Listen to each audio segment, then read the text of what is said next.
우리 옆에 계신 분에게 당신은 하나님이 보내신 선물입니다 하고 한번 인사 나눕니다.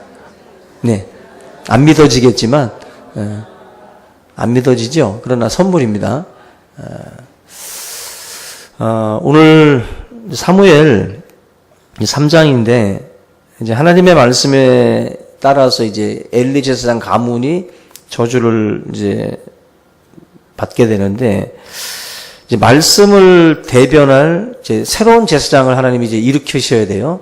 이제 엘리 제사장을 대신할 바로 이제 충실한 제사장이 될 사무엘을 이제 하나님이 이제 부르시는 그런 그 내용인데요. 하나님이 사무엘을 부르셨지만 우리가 읽어본 것처럼 사무엘이 처음에는 이게 하나님의 음성인지 잘 구분을 못합니다. 그래서 엘리 밑에서 훈련을 받다 왔기 때문에 엘리 제사장이 자기를 부른 줄 알고 엘리 제사장에게로 그냥 달려가는 거예요. 뭐 부르셨습니까? 아마 나이가 많으니까 등 좀 긁어라 뭐 이렇게 해서 부르시기도 하고, 아마 물 좀 떠와라 뭐 이렇게 이런 여러 가지 이유로다가 아마 사무엘을 여러 그 목적으로 불렀을 겁니다. 그러다 보니까 밤중에 하나님의 음성을 들었음에도 불구하고 엘리가 자기를 부르는 줄 알고 그냥 엘리에게로 계속해서 달려간 겁니다. 근데 똑같은 일들이 이제 3번 정도 반복이 되니까 그 사무엘도 이상하고 엘리도 뭔가 이상한 거죠. 아, 이건 하나님께서 너를 부르시는 것이다. 그래서 다시 그 소리가 들리게 되거든 이렇게 해라. 그래서 9절 말씀 보면은 엘리가 사무엘에게 알려줘요. 너를 부르거든 너가 말하기를 여호와여 말씀하옵소서, 주의 종이 듣겠나이다. 이런 식으로 하나님의 음성 앞에 대답을 하라고 가르쳐 줍니다. 사실 우리가 이 부분을 놓고 보면 생각할 게, 그 엘리라고 하는 사람 입장에서 보면 지금 이 상황이 그렇게 좋은 것만은 아니에요. 왜냐하면 하나님의 말씀이 희귀한 시대인데, 그죠? 말씀이 굉장히 희귀한 시대인데 말씀을 주시려면 자기에게 줘야 돼요. 엘리에게. 그죠? 엘리가 제사장인데 자기에게 지금 말씀이 지금 희귀한 그 상황이거든요. 그러면 자기에게 들려와야 되고, 자기가 아니면 자기의 아들들이었던 홈니와 비느하스가 그 음성을 들어야 돼요. 근데 자기도 아니고 아들들도 아니고 바로 이 사무엘이라는 어린아이에게 하나님께서 지금 부르시고 있다라는 거죠. 여러분, 요즘에는 이제 그런 성화들 그림이 많이 제가 못 보는데, 그 파마한 머리에 약간 미소년, 약간 여성스러운 아이가 이렇게 기도하는 손으로 무릎 꿇고 앉아서 기도하는 성화 그림들 많이 보셨죠? 그 그림이 누군지 아시고 보셔요? 옆집 순이가 아니라 그 아이가 바로 사무엘이에요. 사무엘의 그림인데 여자아이 같이 이렇게 약간 느낌이, 파마한 여자아이 같아서 여자인 줄 아시는 분들인데 그게 이제 사무엘입니다. 사무엘이 이렇게 기도하는 그 모습인데, 사무엘이라고 하는 이 아이가 한 12살 정도로 보고 있어요. 하나님께 부름을 받았던 이 시기가 12살 정도 되는 이 시기에 하나님께서 그를 불렀다라고 보는데, 지금 엘리 제사장의 입장에서는 자기에게 말씀하지 않고 이 사무엘에게 말씀한다는 것 자체가 착잡한 거예요. 굉장히 착잡하고 뭔가 문제가 있는 거죠. 그러나 이걸 어떻게 보면은 그냥 받아들일 수밖에 없는 것이, 자기도 그렇고 자기 아들들도 그렇고 지금 뭐 제대로 된 그 어떤 섬김 자체가 없기 때문에 이것에 대해서 뭐라고 할 수가 없는 상황입니다. 그래서 지금 보면은 어린아이의 입을 통해서 하나님의 말씀을 이제 들어야 되는 그러한 그 자리로 엘리가 추락을 한 거죠. 그리고 그 제사장 가문이 완전히 추락을 한 거예요. 받을 그릇이 안 되니까 하나님이 엘리에게로, 사무엘에게로 이걸 옮기신 거죠. 하나님은 촛대를 옮깁니다. 하나님은 그 촛대를 맡겼지만 그 역할을 감당하지 아니하면 하나님은 그 촛대를 옮기게 돼 있어요. 지금 이 엘리라고 하는 제사장 가문은 이스라엘 백성이 이 신정 국가에 있어서는 굉장히 중요한 역할인데 이 역할을 제대로 감당하지 아니하니까 하나님이 사무엘이라고 하는 어린아이를 다시 이제 불러서 그에게 그 일을 이제 맡기게 된다라는 것입니다. 이제 하나님이 더 이상 엘리 가문하고는 소통하지 않겠다는 거예요. 이것처럼 무서운 게 없는 겁니다.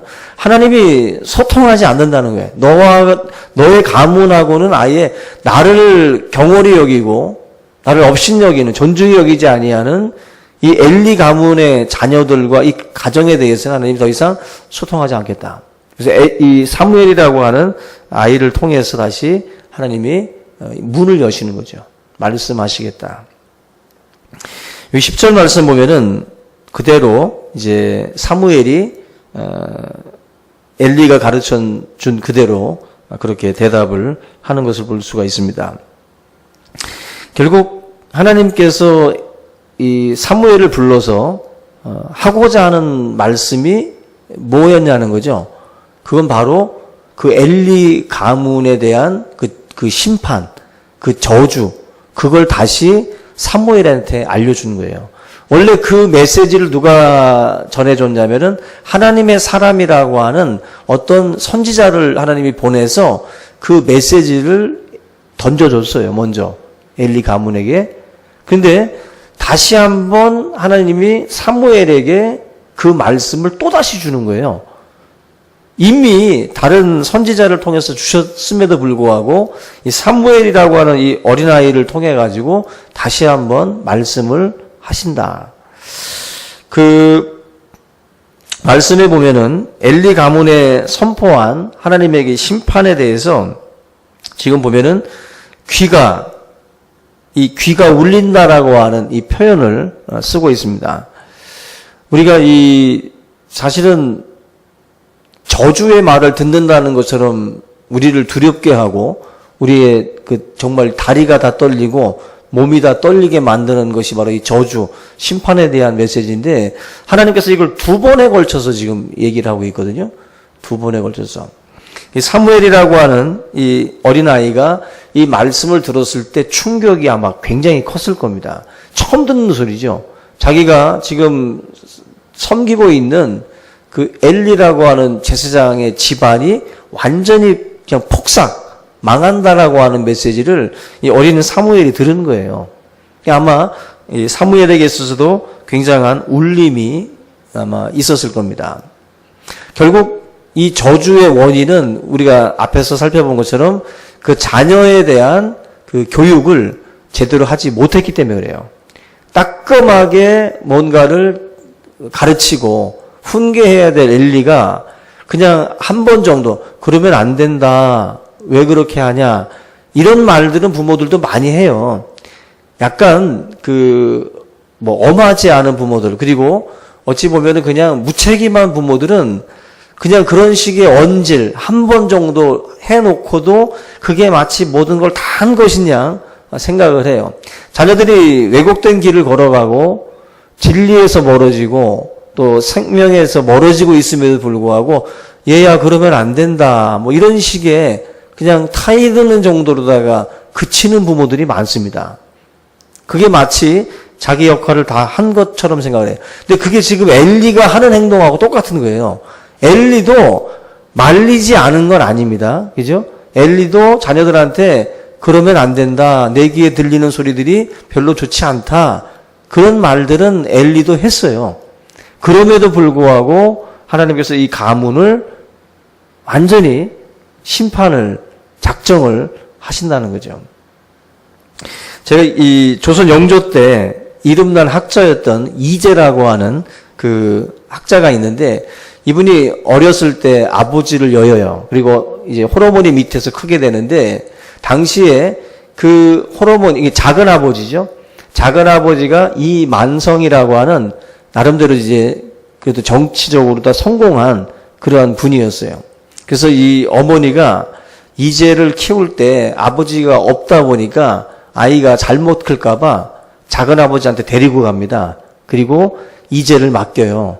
작은 아빠, 작은 아버지, 우리 아들 아무래도 작은 아버지가 좀 키워줘야 되겠습니다. 가르침을 통해서 아이를 좀 잘 키워달라고. 근데 이 작은아버지가 처음에는 거절을 합니다. 괜히 그 자녀를 잘못 키웠다가 괜히 또 뭐 문제라도 생기면 안 되니까 못 키운다고. 그럼에도 불구하고 이 이재 어머님이 계속해서 작은아버지한테 부탁을 해서 결국 맡겨요. 근데 며칠 지난 뒤에 이 작은아버지가 그냥 그 형수죠. 형수에게 와가지고 무릎을 꿇고 사죄를 합니다. 내가 아이에게 공부를 하라고 말을 해놓고 밖에 나갔다 왔더니 아이가 공부는 안 하고 마당에서 놀고 있더라. 그래서 제가 화가 나서 아이를 몽둥이로 때렸는데 그만 죽고 말았습니다. 그래서 형수에게 무릎을 꿇고 사죄를 했어요. 그때 이 형수가 이런 말을 합니다.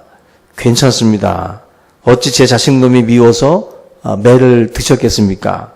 다 잘 되라고 한 것인데 제 명이 짧아서 그렇게 된 것이니까 마음을 놓으라고.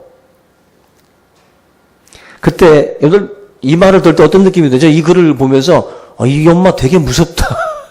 뭐 이런 엄마가 다 있지? 자식이 죽었는데 그런 식으로 대답을 한다는 게 참 어처구니가 없는데 그 작은아버지가 다시 이 형수의 태도에 깜짝 놀라면서 감동을 받아요. 그러면서 자기가 거짓말을 했다고 말을 합니다. 거짓말을. 죽은 게 아니에요. 진짜로 죽은 게 아니라 형수가 얼마나 자기한테 아이를 온전히 맡길 수 있는지 그걸 본 거예요. 그 형수님의 태도를 보고 이 작은아버지가 아이를 거둬서 정말 제대로 된 그 가르침을 통해서 아이를 바르게 또 의롭게 훌륭한 학자로 키웠다는 거예요. 요즘 뭐 교권 무너진 건 뭐 다 아시는 거고 정말 요즘에는 아이들한테 제대로 된 그 가르침을 줄 수 없는 정도로 지금 뭐 이런 교권들이 다 무너져 버렸습니다. 그런 식으로다가 흘러가게 되면 아이들을 바르게 잡아줄 수 없어요. 네 맘대로 해, 네 자유대로 해, 네 느낌대로 걸어가라. 이거 옳지 않습니다. 네 느낌대로. 여러분 우리가 제가 생각할진데 제가 중학교 때 3학년 때 집 나가고 싶었어요. 정말 친구들이 왜 이렇게 좋은지 집에 있기 싫더라고. 무조건 나가고 싶은 거예요. 가출하고 싶었다고. 근데 어머님 팔뚝이 너무 굵어서 나갔다가 그냥 죽을 것 같아가지고 못 나갔는데 아이들 때에 나가고 싶고 방황하고 싶은 게 많아요. 근데 네 느낌대로 하는 거야. 네가 가고 싶은 대로 가고 하고 싶은 대로. 그랬다가는 제대로 될 리가 없죠. 아이 때는 지식도 부족하고 경험도 부족하죠. 그래서 어느 정도 이 조절해 줄 수 있는, 방향을 잡아줄 수 있는 사람들 사실은 필요해요. 그러한 어떤 그 스승들이 사실은 필요한 시기인데 그런 스승들이 없는 게 문제죠. 지금 이 홈리와 비느하스 같은 경우는 제사장이라는 걸 아셔야 돼요. 제사장. 제사장이면 누가 훈계할 위치가 아니에요. 그 누구도 제사장한테 와서 훈계해 줄 수가 없어요. 그러면 홈리와 비느하스를 훈계할 수 있는 사람은 유일하게 아비, 엘리밖에 없는 거예요. 엘리밖에. 엘리가 잡아주지 아니하면 홈리와 비느하스는 바른 길을 갈 수가 없어요. 누가 제사장한테 와가지고 이렇게 하십시오 저렇게 하십시오라고 누가 그렇게 따끔하게 가르칠 수가 있겠어요. 그렇게 못합니다. 그래서 그런 면에서 사실 우리들의 이 어떤 그 신앙생활에 있어서 영적인 아비를 만드는 거, 영적 어떤 그런 그 스승, 나를 가르치고 나를 이끌 수 있는 그러한 스승을 두는 것 굉장히 중요합니다. 영적인 멘토라고 그러죠. 영적 멘토들이 여러분들에게 있어야 돼요. 그래서 나에게 따끔하게 내가 잘못될 때 그래도 말을 해줄 수 있는 사람들이 옆에다 두는 게 중요한 거예요. 왕의 권력의 자리에 있을 때 나단이라든지 갓이라는 사람들이 와가지고 다윗에게 그래도 경종의 말씀을 주잖아요. 그런 바른 말 할 수 있는 사람들을 옆에 두는 권력이 돼야지, 권력자들이 칼을 쥐고 흔드는 사람인데 옆에 그런 사람들을 두지 않고 달콤한 말들만 하는 사람들만 있게 되면 사실 힘들어지는 거죠. 우리가 이 홈리와 비느하스와 같은 그 삶을 살다가 결국 그 부모가 잘못하니까 자녀뿐만 아니라 가문 자체가 그냥 몰락해버리는 그 결과가 오게 된 겁니다. 오늘 모든 게 자녀들에 대해서는 부모의 책임이 거의 제가 볼 때는 80% 이상이에요. 80% 이상. 부모들이 신앙적인 부분에서 직분관에 있어서 주일 성수에 대해서 모든 부분에 있어서 본이 되지 않고 아이들 앞에서 엉뚱한 행동들을 하고 있으면 백발백중 자녀들은 타락하게 돼 있어요. 교회 안에서의 직분, 교회 성도들 간의 그 모든 것들에 대해서 제대로 가르쳐주지 못하고 본이 되지 못하면 아이들은 괴리감을 느끼는 거예요. 이게 뭔가 말하는 것과 보여지는 것과 아름답다는 직분과 보여지는 것과 너무 다른 괴리감을 느끼면서 아이들이 방황하기 시작합니다. 그러면서 뭔가 이 교회라고 하는 이 집단에 대해서 회의를 느끼는 거죠. 징글징글하다, 이 교회. 교회 안에서 벌어지고 있는 모든 것들을 어려서부터 이걸 다 보면서 크는데 그 속에서 이루어지는 일들을 믿음으로 이야기해주고 그런 식으로다가 케어해주지 않으면 아이들은요, 여러분들이 안 보는 것 같아도 애들은 다 봅니다. 다 봐요. 그거 보면서 아이들의 신앙이 잘 될 수도 있고 못 될 수도 있는 거예요. 멘토가 없으면 아이는 무너지는 거예요. 근데 멘토가 있으면 다행이고 멘토가 없이 부정적인 것들만 자꾸 보게 되면 그게 데이터가 계속 누적되는 거지. 계속 쌓여지는 거죠. 그 부정적인 데이터들이 계속 쌓여지면 어떻게 되겠어요? 결국 그게 입력했으면 출력되는 거예요. 그게 들어간 게 있으면 나오는 게 있는 거예요. 우리가 결국 이 엘리라고 하는 이 가문의 이 문제는 사실은 엘리에게 있는 거예요. 엘리에게. 여러분들의 가정의 문제는 우리 자신에게 있는 거예요. 부모들에게. 부모들이 다시 정신 차리고 잘하지 아니하면 자녀들의 문제는 안 풀립니다. 그래서 결국 우리에게 모든 문제가 걸려 있다. 그걸 우리가 이 엘리 가문을 보면서 다시 한번 우리 부모들의 자리에 있는 분들이 더 열심으로 하나님의 일들을 또 우리가 신실하게 감당해 나가야 될 줄로 믿습니다. 우리 이 사무엘에게 왜 하나님은 이걸 다시 말씀했을까 궁금하지 않습니까? 이미 하나님의 사자를 통해서 엘리한테 말했던 이야기인데 왜 또 사무엘에게 이 말씀을 했겠어요? 먼저는 우리가 이 사무엘에게 직접 이 말씀을 하면서 엘리의 시대가 끝나고 이제 사무엘이라고 하는 이 사람, 너가 바로 이 제사장의 이 역할을 이제 감당하게 된다라고 하는 것을 하나님께서 이제 말씀하면서 너 자기 자신이 지금 얼마나 중요한 그 위치에 있는가 하는 것을 지금 사무엘로 하여금 깨닫게 하시는 거죠. 자기 소명에 대해서 다시 한번 생각하게 만드시는 거예요. 두 번째는 사무엘을 경고하시는 거예요. 너도 정신 안 차리면 너도 망한다는 거죠. 엘리라고 하는 이 가문이 그 엄청난 아름다운 직분을 받았음에도 불구하고 망하는 것처럼 우리가 하나님께 받은 이 소명에 대해서 정신 차리지 않냐면 똑같은 길 간다. 사무엘아. 어린 사무엘한테 이걸 지금 강력하게 인식을 시켜주는 거예요. 우리나라 속담에 욕하면서 배운다 그래요. 시어머니 욕하면서 며느리가 또 배우죠. 그 다음 들어오는 며느리 또 죽입니다. 군대도 똑같아요. 군대에서도 선임들 막 애들 두들겨 패고 괴롭히던 선임들 보면서 나는 저러지 말아야지. 나는 저러지 말아야지. 우리 신병들 들으면 잘해줘야지. 밥도 사주고 같이 또 상담도 해주고 잘해줘야지 하는데 지가 견장창을 하면 막 워커팔 날라가고 난리도 아닙니다. 오히려 구간이 명관이라고 옛날 고참이 더 나아. 더 지독해져가지고 레벨이 더 올라가요. 이런 식으로다가 욕하면서 오히려 배우는 경우들이 많아요. 욕하면서도.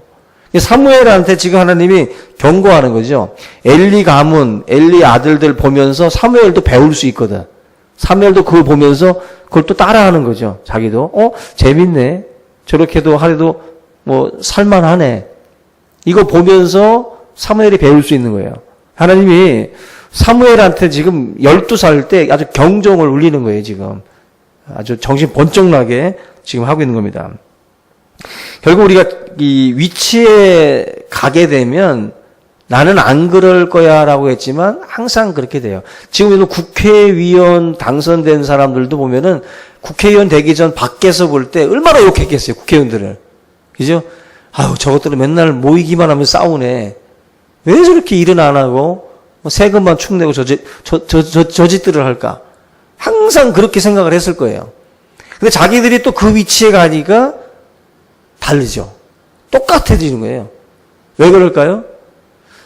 분명히 어떤 자리라고 하는 것은요, 그 자리를 둘러싼 환경이라는 게 있어요. 상황이라는 게 있습니다. 뭔가 이 압력이 들어오는 거죠. 얼마나 무섭습니까? 지금 정치하는 거 보세요. 만약에 뭐 이렇게 유치원에 대해서 막 말이 생기면 유치원 연합회에서 막 압박이 들어오잖아요. 예? 수산물이든 뭐 농업이든 뭐 얘기만 하면 그 연합이 또 압력이 들어오잖아요. 그래서 그냥 좋은 건데도 안 되는 이유가 그 집단들이 그걸 방해하는 거죠. 못하게. 그 압력을 이겨내고 사실은 정치적인 어떤 그러한 힘을 발휘를 해야 되는데 표가 걸려 있으니까 또 눌리는 거죠. 똑같은 길을 또 가는 거예요. 많은 사람들은. 근데 결국 그걸 뚫고 간다라는 것은 정말 엄청난 어떤 뭐 핍박이나 이런 것들을 감내하지 않고는 못 가는 거예요. 위협도 얼마나 많겠어요. 전화로다가도 가족들 죽인다는 등 뭐 얼마나 국회의원들한테도 연락이 오겠어요. 근데 그걸 다 감내해야만이 사실은 뭘 하나를 바꿔도 바꾸는 거지, 안 그러면 못 바꿔요. 무서워서, 사실. 뭐 칼 들고 달려들잖아요. 뭐 자기들 생존권이 걸린 문제, 택시도 마찬가지고 지금 뭐 모든 업종들이 다 눈 시퍼렇게 뜨고 달려들어요. 그 뭔가를 하나 바꾼다는 것은 기존 질서를 사실 바꾸는 거기 때문에 기존 질서에서 뭔가를 얻어먹고 살던 사람들 입장에서는 그거 바꾸기 싫거든. 내 밖으로 손대는 거니까. 그런 면에서 사실 그 자리로 가면 또다시 과거에 사람들이 걷던 길을 똑같이 걷는 이유가 바로 거기에 있는 거죠. 우리가 이 제사장이라고 하는 이 자리에 갔을 때 얼마나 많은 사람들로부터 존경받고 또 얼마나 많은 것들이 들어와요. 근데 그걸 받으면서 결국 타락하고 거기에서 이제 문제가 생기기 시작을 하는 거죠. 하나님께서 사무엘한테 지금 이 샘플을 보여주면서 너는 그러지 말아라. 그러지 말아라. 정신 바짝 차리고 하나님의 일을 감당해라. 엘리가 다른 사람도 아니고 사무엘만 몰래 불러서 하나님이 말씀하니까 찜찜한 거죠. 그래서 좀 얘기해 달라고 하니까 사무엘이 말을 하지 않습니다. 그 말을 또 어떻게 전합니까? 엘리는 직감적으로 이건 뭔가 자기 가문에 대한 메시지일 것이다라는 생각을 갖는 거죠. 오늘 말씀 보면은 엘리는 그나마 홈리와 비느하스보다는 나아요.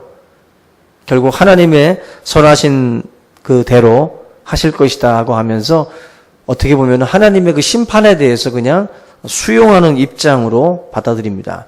자기의 집안이 몰락하고 결국 하나님이 이 사무엘이라고 하는 이 제사장을 세울 수밖에 없다는 것을 자기도 인정하는 거예요.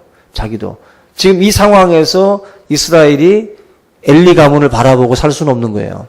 결국 하나님이 이 촛대를 옮기는 것에 대해서 엘리도 하나님의 선하신 대로 될 것이다. 18절 말씀 보시면 그 고백을 합니다. 사무엘이 그것을 그에게 자세히 말하고 조금도 숨기지 아니하니 그가 이르되 이는 여호와이시니 선하신 대로 하실 것이니라.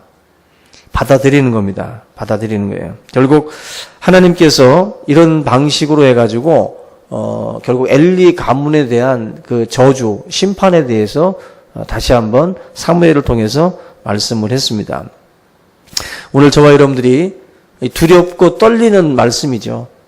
우리들이 부여받은 직분들, 목사의 직을 받을 때, 또 우리 이번 임직식도 장로님들도 마찬가지고, 모든 직을 받을 때 우리를 충성되게 여기셔서 하나님이 우리에게 이 귀한 직분들을 맡기셨다라고 우리가 고백을 합니다. 모든 직분은 하나님의 기대와 소망이 있어요.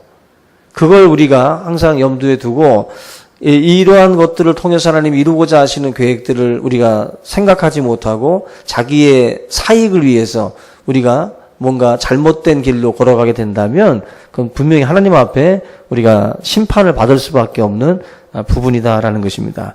오늘 다시 한번 이 말씀을 다시 한번 생각하면서 저와 여러분들이 하나님의 소명 다시 한번 깨닫고 더욱더 충성된 하나님의 일꾼으로 우리가 설 수 있기를 주님의 이름으로 축원합니다. 우리 오늘 이 말씀을 다 같이 한번 붙들고 통성으로 기도하겠습니다. 살아계신 하나님 아버지 감사합니다. 하나님 아버지 이 땅에 우리가 주님의 귀한 직분들을 부여받고 하나님의 일들을 감당해 나갈 때에 참으로 연약하고 참으로 부족한 인생일지라도 주님께서 또 우리를 또한 긍휼히 여기시고 귀한 하나님의 직분들을 맡겨주신 줄로 믿습니다. 엘리 가문을 패하고 사무엘이라고 하는 하나님의 사람을 또한 세우게 된 하나님의 귀한 주님의 뜻을 깨닫게 하시고 하나님의 성령 안에서 영광을 돌릴 수 있도록 인도하여 주시옵소서. 우리 아버지 하나님, 우리 중심교회를 또한 아버지 하나님께서 긍휼히 여기시고 아버지 하나님의 귀한 일꾼들을 또 보내어 주시며 귀한 사역들을 감당할 수 있도록 역사하여 주심을 감사를 드립니다.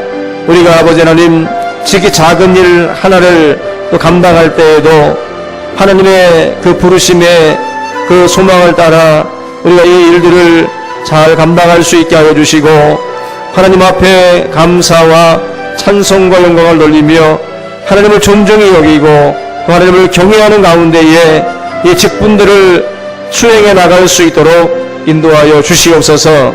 하나님 아버지, 우리의 가정의 자녀들을 주님의 손에 또한 온전히 맡기기를 원합니다. 모든 하나님의 자녀들이 말씀 안에서 성장할 수 있게 도와주시고 하나님을 두려워하며 하나님을 경외하며 아버지 살아갈 수 있게 하옵소서. 자녀들의 탈선과 자녀들의 이 방황 속에 부모들의 무한한 책임이 있는 줄 믿습니다. 우리 자녀들을 위해서 우리 부모들이 먼저 정신을 차리고 또 깨어 기도하며 올바른 신앙 안에서 하나님 걸어갈 수 있도록 인도하여 주시옵소서. 하나님, 우리의 아버지 하나님 가정 안에 아버지 모든 잘못된 또 가르침과 또 잘못된 행동으로 말미암아 우리 자녀들의 신앙이 병들고 자녀들의 생각과 그 모든 시선이 아버지 하나님 병들까 두렵사오니 주 하나님 아버지 긍휼히 여겨주셔서 주의 사랑하는 백성들을 말씀 안에 주님 역사하여 주시고 주님의 은혜와 축복으로 세워주시옵소서. 사랑의 하나님 아버지, 우리가 온전하여지기를 원합니다.